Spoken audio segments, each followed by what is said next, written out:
rua, você, pô. Poxa, desculpa. Nem vi que foi... Não foi propósito.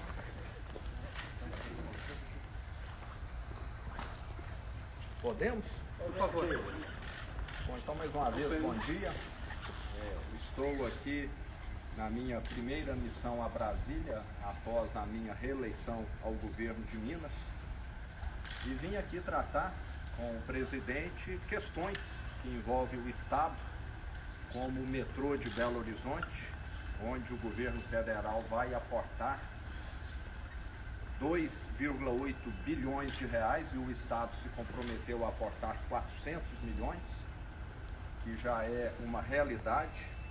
Também as obras da BR-381-262, que conectam o Estado ao Espírito Santo e ao leste de Minas Gerais, e outros pontos mais que envolvem Minas Gerais. E não poderia também deixar, nesse momento, de estarmos aqui colocando as nossas divergências de lado, né? Eu sempre dialoguei com o presidente Bolsonaro, sabemos que em muitas coisas convergimos e em outras não, mas é um momento em que o Brasil precisa caminhar para frente e eu acredito muito mais na proposta do presidente Bolsonaro do que na proposta do adversário. Até porque o adversário dele, que foi o mesmo adversário que eu tive em Minas Gerais, foi uma gestão desastrosa que arruinou o estado de Minas. E eu e a minha equipe sabíamos muito bem, porque nesses 4 anos nós já pagamos 30 bilhões de dívidas que herdamos da gestão passada. E é só perguntar para qualquer prefeito de Minas Gerais o estrago que o PT fez no estado. É só perguntar, 853 prefeitos. Nós tivemos em Minas prefeitos que renunciaram, que adoeceram e suicidaram na gestão do PT. Porque o Estado simplesmente se negou a repassar aquilo que a Constituição prevê. Repasses do ICMS, do IPVA, do Fundeb e também da saúde. Se apropriou. Um governo que descontou da folha de pagamento de 270 mil funcionários públicos o empréstimo consignado e não pagou os bancos, deixando o nome de 270 mil funcionários públicos ir para o SPC e Serasa, diz tudo do que é capaz de fazer. A falta de consideração. E pior, diz que é social e suspendeu o pagamento do piso mineiro de assistência social, que nós voltamos a pagar logo no início do meu governo e reajustamos em 50%. Então dá para ver que há uma divergência muito grande entre discurso e efetividade e prática. Então eu estou aqui hoje para declarar o meu apoio à candidatura do presidente Bolsonaro, porque eu, mais do que ninguém, herdei uma tragédia. E não foi só o Estado, não. Perguntem aos atuais prefeitos de Uberlândia, de Pouso Alegre e outras grandes cidades do Estado que também tiveram uma gestão desastrosa do PT. Então nós estamos falando aqui de realidade. Não estamos falando aqui de versões, não. Perguntem aos 853 prefeitos de Minas, principalmente aos reeleitos, que estiveram lá presentes em 2015, 16, 17 e 18, para saber a tragédia que nós vivemos. Presidente. É com satisfação que eu recebi a visita do governador Zema, veio tratar de assuntos de interesse do seu estado, continuar tratando dos assuntos, como ele falou aqui, do metrô, de BRs. Temos a questão também de Mariana, está bastante avançado. E sempre tivemos um diálogo muito franco. Nada tratado entre nós visava outros interesses, a não ser o futuro, no caso dele, do Estado e nossa parte aqui do Brasil. Ele passou um breve filme do que foi a administração do PT para seu Estado. Eu poderia fazer a mesma coisa, mas sobre o Brasil, sobre os endividamentos das estatais, os descasos mais variados possíveis, a forma também como ele tratou as pessoas mais necessitadas, pagando um auxílio chamado Bolsa Família do passado, de média R$190, não tinha famílias ganhando R$80 por mês, nós passamos para no mínimo R$600, demos também um tratamento muito especial, respeitando a cultura do povo brasileiro, no tocante, por exemplo, às liberdades, as mais variadas possíveis, e sempre tivemos isso como um ponto máximo do nosso governo. Não queremos mais BNDES emprestando dinheiro para ditaduras, e tem que arranjar dinheiro para fazer obras aqui no Brasil. Nós levamos água para o Nordeste, nós criamos o PIX, fizemos muita coisa no varejo, mas que tem uma repercussão muito grande no somatório final das ações, como por exemplo passar de 5 para 10 anos a Carteira Nacional de Reabilitação, como por exemplo a criação do PIX. Atendemos, por ocasião da Covid, comprando 500 milhões de doses para todos os brasileiros que assim o desejassem tomar a sua vacina. Não deixamos de repassar recursos para todos os estados e municípios, independente da coloração partidária desses estados ou desses municípios. Ou seja, ao longo desses 3 anos e meio, alguma divergência a gente vai ter, somos falhos, né? Somos seres humanos, mas procuramos fazer o melhor para todos aqui no Brasil. Se nós formos levar em conta, Zema, como estão alguns outros países aqui na América do Sul e outros da Europa, o Brasil vai muito bem na questão da economia. O produto interno bruto nosso, cada semana, ele é projetado para cima. Nós também temos diminuído muito aquele percentual do desemprego no Brasil. A informalidade praticamente voltou ao que era antes do período da pandemia. Estamos tendo uma das gasolinas mais baratas do mundo. Também o etanol baixou muito de preço. Recebemos na semana passada o primeiro navio russo com diesel. Isso vai se tornar uma constante para nós. E dizer que o Zema sabe disso. Nós somos dependentes de diesel e de gasolina porque 3 refinarias começaram a ser feitas. No início do governo Lula, se enterrou quase 100 bilhões de reais e não se fez uma refinaria sequer. Muito pelo contrário, perdemos até 2 refinarias para a Bolívia, tendo em vista o presidente da época, Evo Morales, ser amigo do presidente Lula. Também comprou-se refinaria fora do Brasil, que era uma sucata, uma passadinha. Temos hoje servidores dos Correios que tem um desconto em seu contra-cheque de no mínimo R$500 até 2030 para pagar roubos do sistema do fundo de pensão deles, o Postales. A mesma coisa na Caixa Econômica Federal. Então nós sabemos aqui, rapidamente, né, um breve retrato do que foi o estrago da administração do PT. E agora há pouco também, conversando com o governador na mesa ali, comparei os meus ministros com aqueles que viriam, né, numa hipotética e improvável reeleição do ex-presidente Lula.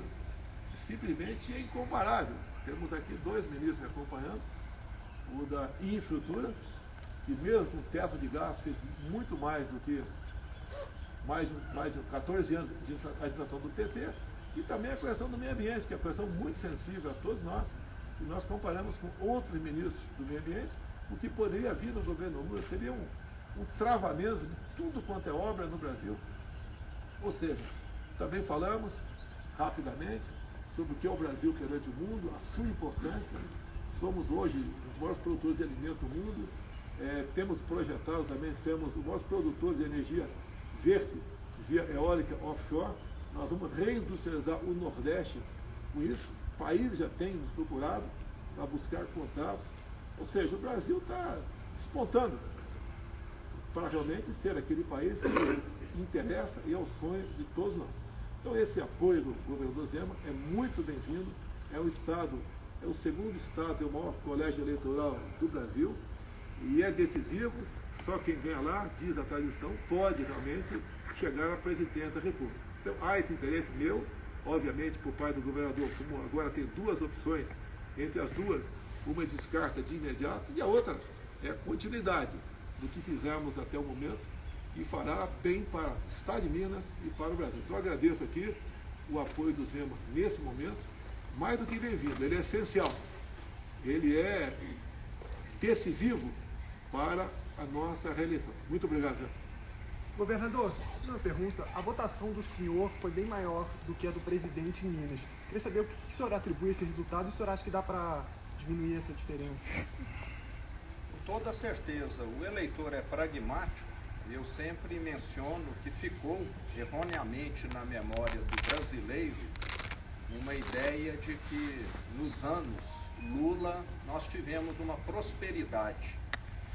Eu sempre coloco como comparação que naquele período foi como se um atleta tivesse tomado anabolizante. No primeiro momento foi muito bom e depois a conta veio amarga, né, através de diversos problemas de saúde. Primeiro muito músculo, muita força, depois problemas renais, de impotência, problemas cardíacos, etc. O que o PT fez com o Brasil foi isso, maquiou um desenvolvimento econômico. E nós tivemos em 2015 e 2016 a pior recessão da história, enquanto o mundo crescia.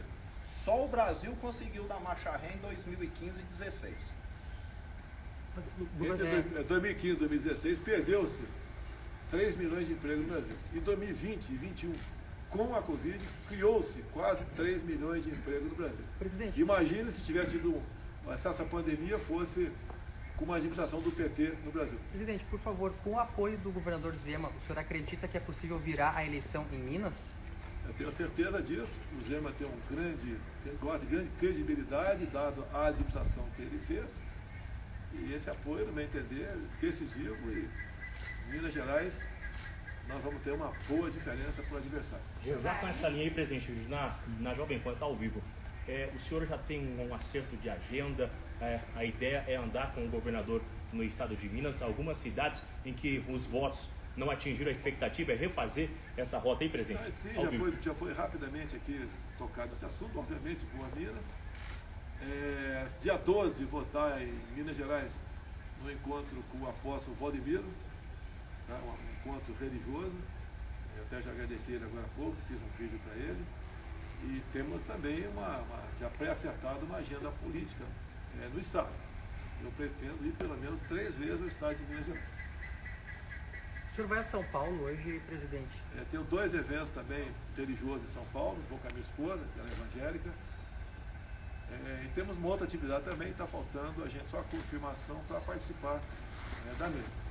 São 2 policiais militares que foram feridos, uma situação cujos criminosos receberam recursos para executar essa ação criminosa, 2 policiais fardados por ocasião do dia das eleições, graças a Deus sobreviveram, e nós vamos interar melhor desse assunto, e se for possível, se assim as autoridades sanitárias permitirem, pretendo visitar esses policiais. Hoje o senhor recebe o governador Cláudio Castro, também numa agenda parecida com o governador Zema? Olha, eu conversei com o Cláudio Castro por telefone, está fechado o apoio dele. Conversei também com o Nicolau do Caiado de Goiás, devemos encontrar brevemente. Conversei também com o Ratinho Júnior do Paraná e está a princípio, está pré-acertado uma agenda que deve ser em Minas Gerais, com o Zema, para nós ali, discutimos mais sobre o futuro de cada ente da federação. Em relação à dinâmica do auxílio aí, presidente, tem expectativa de aumentar para atender as mulheres 13º do ano, algo assim? A questão das mulheres é uma narrativa contra a gente. Você pega, por exemplo, 420 mil títulos da reforma agrária, 80% foram para as mulheres. O Auxílio Brasil, nós priorizamos as mulheres, de 21 milhões de famílias, quase 17 milhões são mulheres. Nossa presidência da República, em torno de 40% daquele espaço lá, que são centenas de pessoas, são mulheres. Uma das ministras mais importantes nossa, da Agricultura, Tereza Cristina, mulher. A Damares também. A nossa da articulação política, até se licenciar, era a Flávia Arruda aqui do DF. Então nós temos uma atenção muito especial para com as mulheres. Se você vê os índices de feminicídio no Brasil, o percentual baixou. Então as mulheres sempre estiveram na nossa meta. Sancionamos ou criamos em torno de 70 legislações de interesse dela. Acredito que a mais importante, logicamente pode haver divergência, uma das mais importantes, nós modificamos a lei sobre laqueadura. Antigamente a mulher tinha que ter 25 anos para fazer a laqueadura, agora pode fazer, se quiser, com 21 anos. Também tinha que ter autorização do marido, agora está dispensada essa autorização do marido. E também, no passado, ela não podia fazer a laqueadura imediatamente após o parto, tinha que esperar no mínimo 6 meses. Agora pode fazer durante o parto. Talvez essa seja uma das legislações mais importantes para as mulheres. E eu digo para vocês, os números de violência contra a mulher têm diminuído. Outro dia, no evento na presidência, eu falei que o nosso governo foi o governo que mais prendeu machões pelo Brasil, com operações patrocinadas, coordenadas pelo ministro antes da Justiça, com as respectivas secretarias de 27 unidades da Federação, fizemos operações nesse sentido. Por isso, tem diminuído a violência contra a mulher. Mas vai haver o 13º do auxílio? Está sendo estudado? Está sentado só para as mulheres, uns 17 milhões a partir do ano que vem. E dizer mais, o Auxílio Brasil de R$600 está garantido para todo o nosso governo. Isso acertado com o Paulo Guedes. Recursos, já sabemos de onde virão. No momento está garantido 600 por lei e os 200 extra nós vamos manter esse valor a partir do ano que vem, já garantido. Temos fontes para buscar esse recurso. O 13º não é esse ano agora, presidente. Não dá, até por esse ano eleitoral, você não pode tratar desse assunto agora, né? É proibido pela lei eleitoral.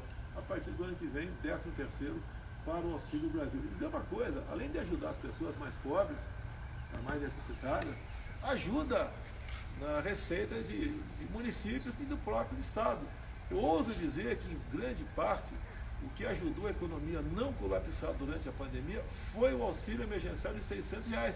E olha só, aquela senhora que tinha um filho e era o cabeça do casal, ganhou, por ocasião da pandemia, de auxílio emergencial, não 600, mas R$1.200.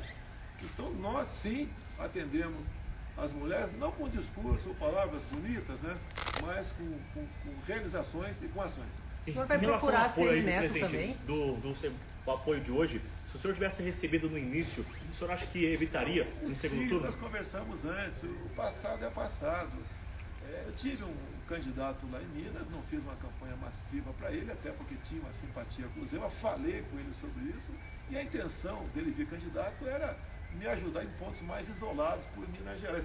As minhas lives todas, eu falava do meu candidato, ele falava que o Zema fez um bom governo em Minas Gerais. Não houve nenhum atrito entre nós. O senhor vai procurar apoio do candidato ACM Neto na Bahia? Eu estou à disposição, a Assembleia vai conversar comigo, estou à disposição. O João Roma veio candidato por lá, teve em torno de 10%. O candidato do PT quase ganhou no primeiro turno. E eu estou à disposição do ACM Neto. O senhor tem uma agenda agora também como vice-presidente, né? Uma agenda de campanha? Mais uma cortesia do Morão. Presidente, o senhor está procurando o apoio formal de alguns partidos, o União Brasil, o MDB, o próprio Novo, algum outro? É isso aí, quem coordena isso é o meu filho Flávio, que está aí. A gente está vendo que os partidos que disputaram as eleições, alguns já estão se decidindo, né? Qualquer apoio é bem-vindo, estamos abertos a negociações, a conversa, como o Zema que tem, que é do Partido Novo, e vamos fazer a nossa política. A gente viu ontem uma reunião, presidente, no Alvorada, com o ex-ministro da Infraestrutura, candidato ao governo de São Paulo.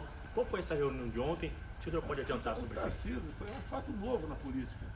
Ele não é paulista, né? Mas tem uma história de trabalho aqui em Brasília. Ele é formado pela Academia de das Negras, foi feito Instituto Militar de Engenharia, é concursado da Câmara, tinha 2 vagas dentro da Câmara, ficou 3 anos lá na Comissão de Viação e Transportes, esteve no DENIT também. E quando assumiu a Infra comigo, ele foi uma pessoa que rapidamente mostrou o seu valor. Apesar de termos teto de gasto, ele usou as verbas do seu município, do seu ministério, para bem atender o Brasil. Fomos em locais fazer obras com a ponte do Abunã, lá na região do Acre e Rondônia. Você elimina um gargalo, levava-se em média 3 horas para o carro passar por ali, e isso diminuiu bastante, e não tem uma grande densidade eleitoral no Acre e Rondônia, mas nós prestigiamos esse estado também. Então essas obras do Tarcísio, visando gargalos, quando a BR-163, lá no Pará, que 6 meses de chuva por ano, um um caminhão transportando grão levava em média uma semana para passar em 50 quilômetros. Ele esperou a hora certa, o momento certo de falta d'água, de falta de chuva, e junto com o Exército Brasileiro fez a obra em 6 meses. Então o Tarcísio é esse, é um homem que concluiu muitas obras pelo Brasil, em acordo com o Exército Brasileiro. O Exército, todos os batalhões de construção estão a pleno vapor, andando por aí, como em Minas Gerais agora também temos também obras patrocinadas pelo Exército Brasileiro. Ou seja, o homem do diálogo conseguiu aprovar muita coisa dentro do Tribunal de Contas da União, junto ao Congresso Nacional, e o Brasil mostrou, né? Ele mostrou para o Brasil que ele é um grande gestor, é o que ideal é para a função que ele está pleiteando em São Paulo. Presidente, também teve uma reunião ontem de noite aqui no Alvorada com vários ministros, o presidente Arthur Lira. O que foi discutido? Foi estratégico? O Lira veio falar comigo, obviamente, um dos raros candidatos a deputado federal que eu citei o nome dele nas minhas lives, porque é uma verdade, nos ajudou a aprovar o Auxílio Brasil de R$600 para 21 milhões de pessoas, e grande parte disso está no Nordeste. Então, o Arthur Lira foi um grande defensor dos R$600 de Auxílio Brasil para o Nordeste. E ele foi o mais votado lá do estado de Alagoas. E, obviamente, o PL fez 99 parlamentares e a nossa base, vamos assim dizer, chega a metade do número de parlamentares. Então, está pavimentado, temos aí eleições para a Câmara sem grandes sobressaltos. Então, o Arthur Lira é um velho colega meu, ele também, na questão daquela PEC que tratou dos combustíveis, né? Ele foi um grande defensor dessas questões. Então, na verdade, hoje em dia você vê gasolina em muitos estados a R$4,50. Eu vi etanol em São Paulo a R$2,50. Quem podia imaginar isso daí? Então, o Arthur Lira é essa pessoa aliada do presidente e do Brasil. Presidente, uma dúvida então, o senhor, uma vez reeleito, o senhor vai apoiar a recondução do Arthur Lira à presidência da Câmara? Olha, é isso? Tem toda a dica que sim. Tá? Toda a dica que sim. O senhor aguarda a sinalização de algum candidato que concorreu à presidência no primeiro turno? Olha, aqueles que concorreram aí, de última hora, o padre Kelmo, né? É bem-vindo, apesar de ter tido uma votação bastante pequena. Ele é uma pessoa que mostrou que os cristãos têm que ser respeitados no Brasil e no mundo. Que uma grande participação nele no debate foi quando ele falou sobre o que vinha acontecendo na Nicarágua, onde padres estavam sendo presos, freiras expulsas, fechamento de canais de rádio e televisão católicos. E uma das últimas medidas lá do Ortega, que é amigo íntimo do Lula e cumprimentou o Lula agora para ter o segundo turno, ele proibiu a comemoração do Dia da Bíblia por parte dos evangélicos e proibiu os católicos de fazer procissão. Então o padre Kelmo tem um valor simbólico muito grande, tá? Enorme no meu entender, e obviamente vou conversar com ele. E da terceira e do quarto colocado, presidente, Ciro e Tebet? O senhor espera apoio? Pelo que eu estou vendo aqui, o PDT está bastante inclinado a apoiar o Lula. E a Tebet pessoalmente, né? As informações que eu tenho. Eu acredito que o MDB não irá fechado para nenhum lugar, assim como até o PDT não será fechado para nenhum outro lugar. Então essas sinalizações são bem-vindas. Eles têm noção do que seria a continuidade do meu governo, o que seria o retorno do PT. Não é apenas que o Zema falou aqui, o Zema deu um retrato de Minas Gerais, deu um retrato um pouco maior do Brasil. Seria uma catástrofe para nós aqui, o PT voltando 14 anos de corrupção. A Petrobras, eu sempre falo, endividamento 900 bilhões de reais, o suficiente para fazer 60 vezes a transposição de São Francisco. O BNDES, próximo a 400 bilhões, Caixa Econômica 45 bilhões. Queremos isso de volta para o Brasil? O Brasil podia, se eu tivesse pego o Brasil em 2003, como ele pegou com as commodities lá em cima, a economia praticamente acertada, e ele foi para distribuir cargos no governo em troca de apoio. Então loteou estatais, bancos oficiais e ministérios com partidos políticos que tinham outros interesses, né, em grande parte, não são todos, a não ser em fazer caixa para a campanha e se enriquecerem muitos deles. Então é isso que aconteceu. O grande problema do Brasil é quando há uma mistura muito grande entre os poderes. Os poderes têm que ser harmônicos, independentes, se respeitar entre si. Alguma participação sim, até porque eu não tenho como, por exemplo, ocupar todos os cargos que tenho se não tiver indicação de terceiro, e muitas indicações por parte do Legislativo são bem-vindas, outras nem tanto. A gente faz o dever da triagem e toca o barco. Você está ouvindo no meu governo, troca de ministério por interesse político partidário. Hoje, nós, os partidos de centro, vivemos em harmonia. Aprovamos muita coisa, o marco do saneamento, reforma da Previdência, o novo marco das ferrovias, startups, lei da liberdade econômica, Auxílio Brasil de 600, vai para 21 milhões de pessoas. E está indo bem o Brasil.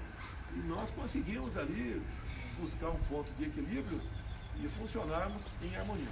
Em relação aos apoios ainda na presidente em São Paulo, com esse atual governador, acabou não tendo o resultado esperado. O senhor vai tentar um apoio também? O Rodrigo, sim, em São eu Paulo. devo conversar, está previsto conversar com o Rodrigo hoje, mas é uma questão nacional, não é uma questão local. Né? O local, ele trataria com o Tarcísio. Desconheço qualquer trabalho nesse sentido. Comigo, vou conversar com o Rodrigo Garcia. O senhor vai encontrar ele pessoalmente? Pessoal, está previsto pessoalmente, não bati o martelo ainda, né? Seria no aeroporto lá esse encontro. Até que eu não poderia ir lá no governo dele, porque a minha agenda está muito apertada. Em São Paulo, tenho 2 eventos grandes religiosos, uma possível visita ao hospital. Não teria como esse tempo de deslocamento ser muito grande para mim. Então, estamos tentando ver se ele vai lá em Congonhas conversar com a gente. Para discutir um apoio ao senhor, é isso? Conversar sobre política ali é o namoro, né? A gente vai parte para o noivado ou não. Eu acho que tudo para a gente conversar sobre São Paulo. Eu acredito que naturalmente uma parte considerável do PSDB viria comigo em São Paulo, que não vai apoiar o PT, até pelo histórico do Lula, pelo histórico do estrago que o Haddad fez em São Paulo também, o próprio prefeito da história da capital paulista, além de outras questões, né? O Haddad, enquanto ministro da Educação aqui, investiu em pautas contra os costumes, pautas contra a família. Aquela história do kit, né? Que agora a Justiça Eleitoral resolveu agora fazer censura para tudo, né? Faz para eles, enquanto é a meu favor, eu não ganho nada. E eu tenho que fazer a live aí fora. Você sabe quanto gasto fazer uma live aqui, pessoal?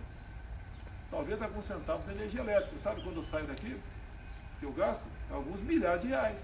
Que são 8 carros blindados, uma ambulância, segurança, no mínimo 50 segurança. Então, para mim, tudo contra. Do outro lado, a favor. Bem, vai dar tudo certo, se Deus quiser. Acredito na reeleição, acredito no povo brasileiro, acredito em Deus, acredito que o reconhecimento se fará presente cada vez mais nas urnas para o bem nosso e de vocês, da imprensa também. Apesar de nós termos tido algum atrito, eu não tomei nenhuma medida para cercear a liberdade de vocês. Enquanto que o outro lado, Lula, o tempo todo fala que vai democratizar, você sabe o que significa isso, a mídia, vai fazer certas censuras a vocês, vai fazer com que vocês percam a liberdade. E eu, apesar das críticas que eu sofro, grande parte injustas, né, eu prefiro uma imprensa trabalhando dessa forma do que em casa, ou não fazendo nada. Então aí já começa uma grande diferença entre nós. A palavra liberdade é uma palavra que é um abstrato aí, mas o homem ou a mulher não vive sem liberdade. Eu costumo dizer, se você perde quase tudo de bens materiais na sua vida, por um motivo qualquer, você pode recuperar, você tem liberdade para ir atrás e lutar pelos seus sonhos. Se você perder a liberdade, você vai ser um zumbi. Olha como vive o pobre do povo cubano, o pobre do povo venezuelano. Para onde está indo a nossa Argentina? Há poucas décadas tinha um PIB parecido com o do Brasil e hoje 40% da população vive na pobreza. Na proposta inicial do Lula para esse governo, ele falava em regular o agronegócio. Depois retirou. O que é regular o agronegócio? É taxar. Quanto o agronegócio é taxado no Brasil? É taxado em 0 no Brasil. Na Argentina tem produtos taxados em até 33%. Encarece o preço na prateleira de quem vai consumir, da população, fica mais oneroso para o produtor exportar, ele acaba não investindo no agronegócio. A Argentina está fadada a ser uma Venezuela de verdade. Ok? Coisa mais? Não, ok. Bom dia. Obrigado, presidente. Até logo aí, pessoal. Bom dia. O senhor vai fazer a agenda individual com... Por volta de 1h30,